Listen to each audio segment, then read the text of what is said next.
Hi everyone, thank you for joining us today. And this is Jolyn Isabelo from the Cinch organization. I'm here today to represent Expert Circles and Customer Success Quotient. And today I'm joined by Anupama, who's going to tell us more about her customer success journey. Very exciting. It's our very first podcast of its type. And let's start with the questions. Oh, thank you so much, Jolyn, for having me. It's such an exciting morning. Yes. Thank you. And so if you could maybe explain to our listeners and our audience a bit more about what you do, where you work, and and a bit more about your background. No, thank you. Hi, I'm Anupama. I am the commercial director at Marsh McLennan for Southeast Asia. Customer success is really the central part for everything that I do today. To me, it sits at the intersection of what the customer wants, our growth, and our profitable journey. And why do I say this? We are in the commercial insurance industry. We are a very, very people-oriented business, and we focus a lot on our customers, we like to believe, because that's the core value proposition we have. Yeah. But we also have sales teams, servicing teams, product teams, each of who are managing their own stakeholders, if you will. And the belief we have as a commercial team is you need to tie in everything together for us to be able to deliver profitable growth, not only for ourselves, but also our customers. That's great. Customer of the center is really something that comes across within customer success. And no, absolutely. Yeah. Absolutely. I mean, I love the quote that if your customer is really king, right? If your customer is not happy, you really don't have a business. I agree with that. All right. So if you weren't in your current role, what would you be doing? Oh dear, that's a really hard one. So I think for where I'm at the moment, I'm very, very happy. I like what I do. Mm-hmm. I like the people I'm working with. So yeah, I don't think I want to do anything else. I'm Right. quite happy where I'm at. Did you have a different when you were young? Did you dream of doing something else? Yeah, I wanted to be a pilot, Oh, there you go. That's cool. Yeah. My eyesight didn't allow for it. I see. Otherwise, maybe I'd be flying planes at this point. Well, there you go. Yes. So what's the best career advice you've received? So one of my mentors always said, it's not about what you say or what you do, it's about how you make people feel. And it's true about client relationships, because eventually they are long-term personal relationships, and you have to emotionally invest in them. Mm-hmm. And for that, you have to fill your own cup.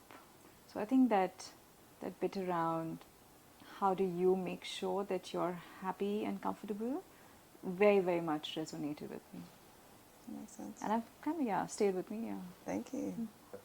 So can you share maybe a bit with the listeners about your career journey? What led you to your current role? Yes, absolutely. So I started my career in strategy consulting. It's quite different to most customer success managers, I would say. It must have been intense. It was quite intense. It was also a lot of fun, because it's one role where sales and delivery is very closely tied. And because you're working with executives who are extremely invested into the projects you're running. So we're running transformations. Some of them, actually many of them, could make or break careers or make or break companies in the long term. And that's the role where I realized that investing in client trust and building long-term relationships is absolutely critical to any business that we do. And now I'm very, very fortunate that I found my current role at Marsh McLennan. It's a bit different. We are eventually selling products to our customers. We have various teams.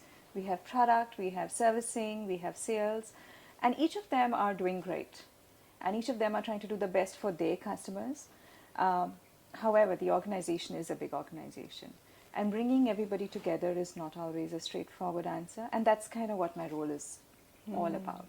It's about helping our teams communicate with the senior executives and bringing in a point of view around what is going to happen in the industry going forward. Right. And I think that's what customer success is about. I'm invested in my customer success. I want to understand what's going to happen in their business, and hence how we can help them best in ensuring protecting their business. What would you say maybe a challenge that you experienced going through that journey? Can you share with the listeners? Yeah, maybe I'll pick one challenge as I took on my new role. And because now I'm in the commercial insurance industry, where a lot of the times the real crux of what we do comes at the time of when there's a claim. So in the insurance industry, yes, you're paying premiums, and you assume that when a claim comes, it will be paid. And with this particular client, they've been a client of ours for many, many years. We've been successfully working with them over multiple challenges they've been through, helping them manage their risks. But it came to a point when they had a big claim, and it was not covered. Oh no. And you can imagine, they Yeah. were really, really, really pissed. And when we looked back upon what had happened through the years is, of course, there's budgets and there's cost cuts everywhere. And as a result, the coverage reduced over the years. Oh. And we didn't quite communicate the trade-offs I see. that the client was making effectively, which I think was a miss from my side. And we now have put into place some processes to make sure that as we are having these difficult discussions with clients, we're keeping them fully informed. And it's not just at the moment of sale, it's even afterwards, so that they know what they're getting into and what mechanisms they need to put in place so that they don't face this challenge that, yes, I've just suffered a big loss, I've paid you makes sense. premiums for so many years, and now Yeah. you're telling me I'm not going to get paid. Yeah. Sorry, I don't want to work with you. Definitely. I think very important to communicate clearly to the customer about what the expectations and what they are getting with, over the time that they're with you. So Yes, it's very similar to, I would say, a technology product, right? Where sometimes when we do the sales and we look at the demos, it's amazing, right? And you're going to get all of this amazing stuff Right. at the end of 5 years. Yeah. But we don't talk about the journey that we're going to be Exactly. on. And I've been a recipient of that, right? And it's about managing expectations, to your point, which is it is going to take time. This is course. what you're trading Yeah. off for, Yeah. and this is what you're going to get at the end of the day. Yeah, and hopefully there's some sort of project plan or kind of like Yeah.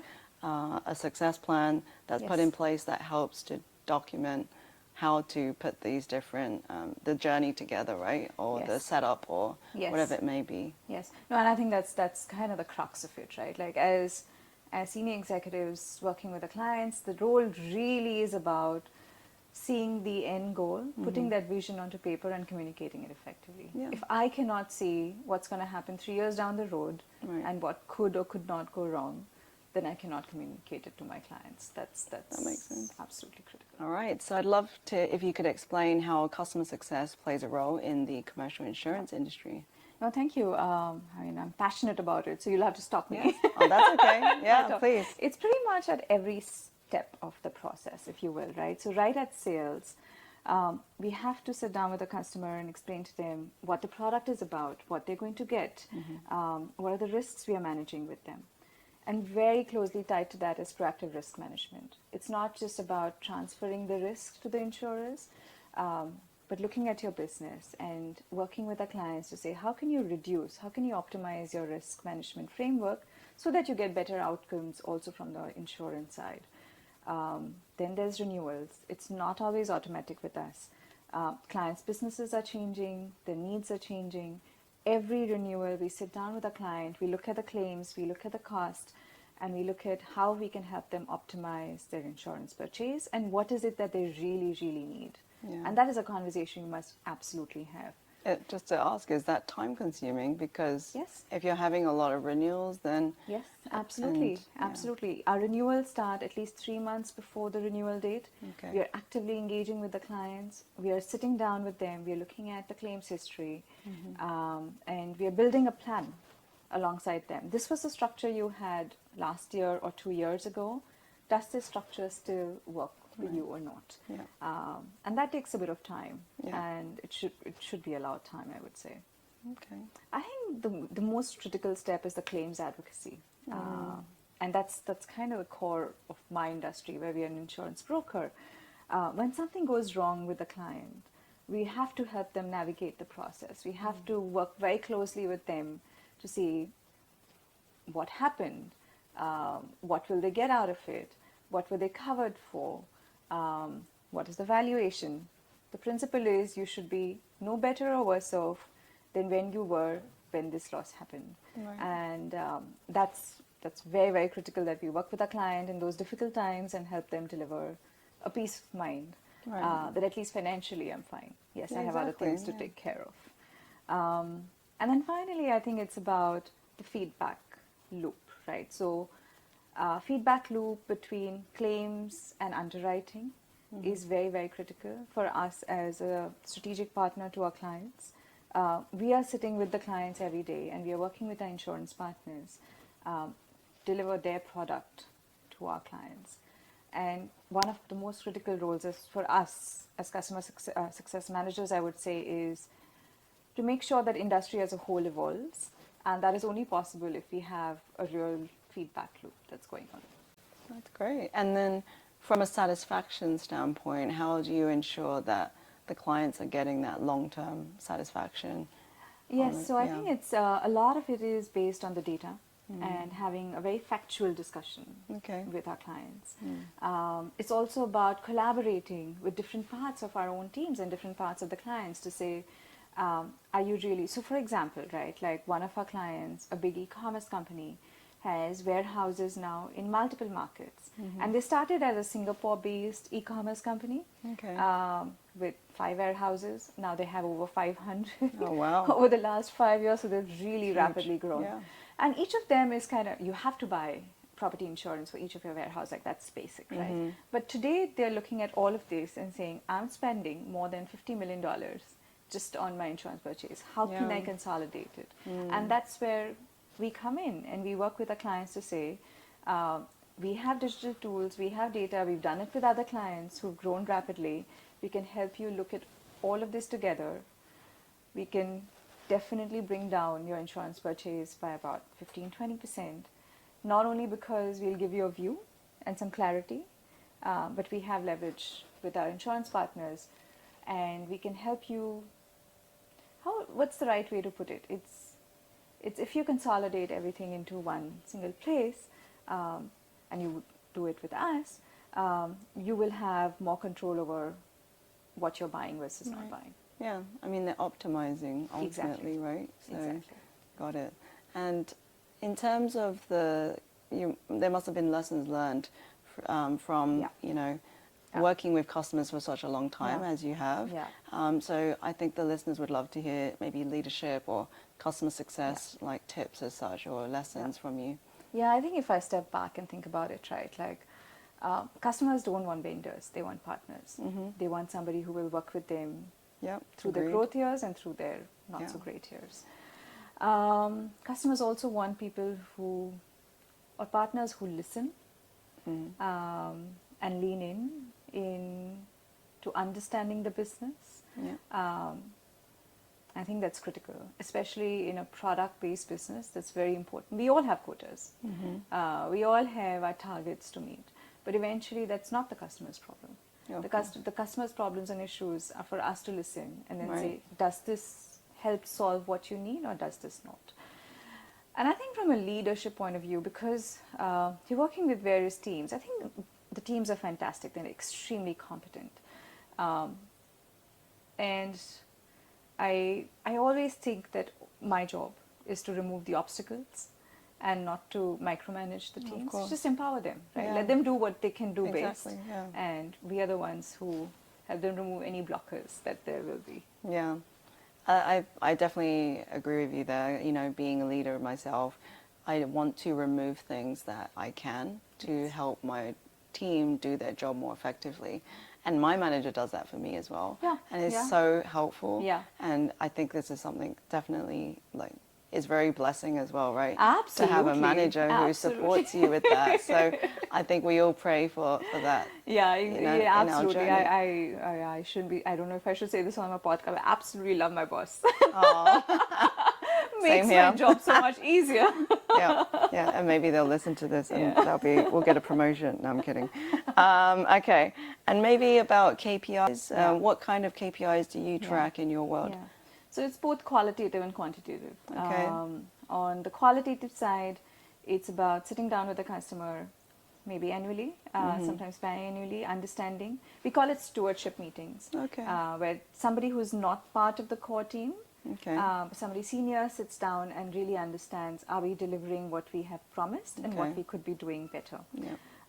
We do surveys with some of our smaller clients and we consolidate all of this feedback not as a way to say you're doing this right, doing this wrong, but just seeing how we could Yeah, be doing better exactly. overall. From a quantitative, it's the usual. So it's renewal rates, loss rates. It's about how do we have at-risk customers. So what's the Okay. customer health? We have a few metrics to look at. Very, very quantitatively, have we managed the claims? Okay. What was the feedback? It's a lot of Have we- metrics. There's quite a few metrics, Okay. yes, that we measure. But I think at the heart of it, it is about, are we maintaining, if I was to pick one metric, what's our renewal rate or our loss rate? And we Yeah. try to keep it plus 95% Got it. year on year. And that's a great number, by the Yeah. way, in the industry. Do you also look at expansion? Oh, yes, okay. yeah, absolutely, yeah. Cross-sell and expansion is one It's of our key also- metrics okay. as well, yeah. Got it. I think a lot of companies are moving into that direction Yeah. because traditionally CS was purely retention Yes. numbers, and I Yes. think now we need to contribute, add to the profit. Yes. So I just was curious if that was part of. No, absolutely. And I think that's one of my pet peeves, So when people look at client servicing or success teams as just a cost center, it really Right. is not. Of course. It is a revenue driver, like completely in my mind. Yes, from an expansion perspective, but retention is hard. Of Like course. if you lose one customer, you have to put in 5x the effort on the sales agree. side to get a new Yes. customer. Yeah. And sometimes we celebrate our sales guys because they are the Yeah. big boys, Right. and girls. And we don't quite look at our customer success teams in the same way. They are more agree. BAU, which I think is completely unfair. So if there's one myth I would like to debunk is this is the core engine. Like Yes. if you have a happy customer, they will do more work with you. I agree. And every unhappy customer will take 5 other customers away from you because reputation is Exactly. huge in this Yes. industry. Isn't And they it? speak to each other. Absolutely. So, if they're Absolutely. happy or not happy, they're going to tell other people that. So, Absolutely. yeah. So what would you say is a customer success tool or hack that you live by? Yeah, I think there's one very simple hack, which is asking effective questions and listening to your customer. Yes. And listening to what is being said, but also what is not being said. Right. So the tone, the body language, the context. I think that basic thing doesn't go away. You always have to listen to what they're trying to get at. Yeah. And doing that on Zoom is tough too, right? Oh dear. Yeah. It Or is on any really, really hard. Yes, video call. virtual is very, very hard. Try and meet your customers in person where possible. Where it's not possible, I think more frequent contact is perhaps a little bit more required if it's a purely virtual relationship. That makes sense, yeah. So maybe if you have a book or a podcast that you recommend other people should read or listen to? I think one that's deeply resonated with me is Tony Hsieh's book. He's the CEO of Zappos. He wrote a book called Delivering Happiness, Paths to Profits, Passion and Purpose. It's a long title. It's a pretty long title, but it's a great book because I think it kind of brings together this idea that yes, you have a product and technology, but what really matters in building a profitable business is 2 things.